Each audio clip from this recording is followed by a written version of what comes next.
Hello नमस्कार। आज मैं आपके सामने एक बहुत ही प्यारी कविता प्रस्तुत करने जा रहा हूँ। ये कविता अशोक चक्रधर जी की है और जब मैंने उनकी ये कविता सुनी, हालाँकि मैं उनका बहुत बड़ा फ़ैन हूँ और जब मैंने उनकी ये कविता सुनी तो मुझसे रहा नहीं गया और मैंने इसको तैयार किया। तो मैं अपनी कोशिश करता हूँ कि मैं इसको प्रस्तुत करूँ आपके सामने। तो कविता का शीर्षक है अनपढ़ औरत। गवई गांव की सीधी सादी अनपढ़ औरत अचानक हो गई दीवानी। सुनिए एक कहानी। हुआ यूं कि दोपहर में डाकिया एक खत लाया और अनपढ़ औरत ने उसी से पढ़वाया।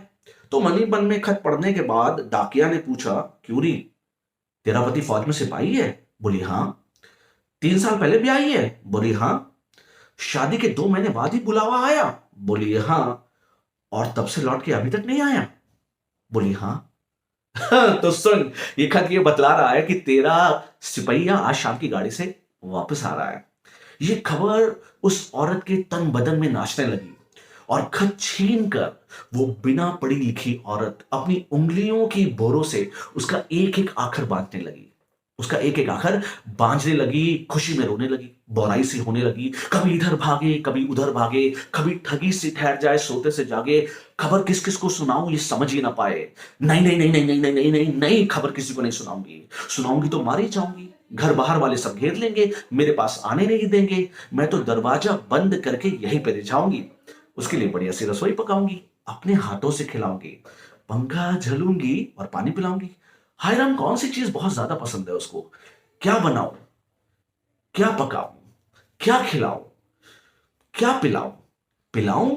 अरे दैया, बात कितनी खराब है। उसकी तो सबसे प्यारी चीज शराब है। मना करने पर भी रोजमर्रा लाता था। शाम होते ही वो तो ठर्रा चढ़ाता था। शाम होते ही वो तो ठर्रा चढ़ाता था। भला आप ऐसी चीज किससे मंगवाए? खातिर करनी है तो एक दिन की छूट दे दूंगी, कुछ उल्टी सीधी नहीं कहूंगी। भला आप ऐसी चीज कहां से आए? ठर्रा किससे मंगवाए?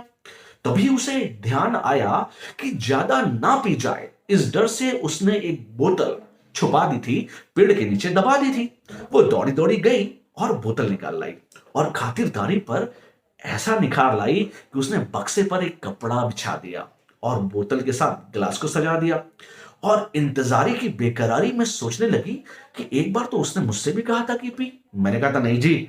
तो उसने मुझसे जबरदस्ती की, ग्लास मुंह से लगाया था, मैंने फोड़ दिया तो मेरे ऊपर हाथ भी उठाया था। हालांकि बाद में पछताया था, पर इस बार तो उसकी तमन्ना कर दूंगी पूरी। उसके साथ मैं भी पीऊंगी, उसके साथ मैं भी पीऊंगी और कहूंगी, लो जी, तुम्हारी तमन्ना मैंने कर दी पूरी, पर आज के बाद इससे बना लो दूरी। प्यार प्यार में मान जाएगा, शायद आज के बाद नहीं लाएगा। और दोस्तों, उसने एक गिलास बक्से पर और सजा दिया। उस दिन बहुत रुक रुक कर शाम आई। धुक धुक करता दिल धड़का, चुक चुक करती रेल आई। पर सीटी की एक आवाज से वो औरत सिहर गई और एक बात सोचते ही उसकी सारी साधना बिखर गई। अरे, वो तो बोतल के साथ बर्फ भी लाता था, बर्फ के साथ ही ठर्रा चढ़ाता था।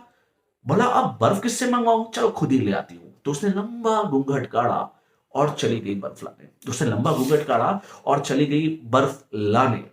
पर इधर तो कुछ और ही हुआ।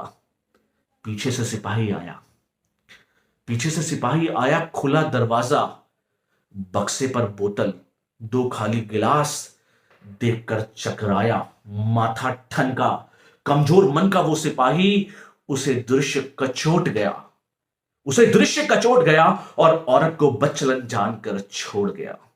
औरत को बच्चलन जानकर लौट गया। इधर औरत बर्फ लाई, आते हुए बूटों के निशान, जाते हुए बूटों के निशान। कुछ समझ ना पाई, कुछ समझ ही ना पाई।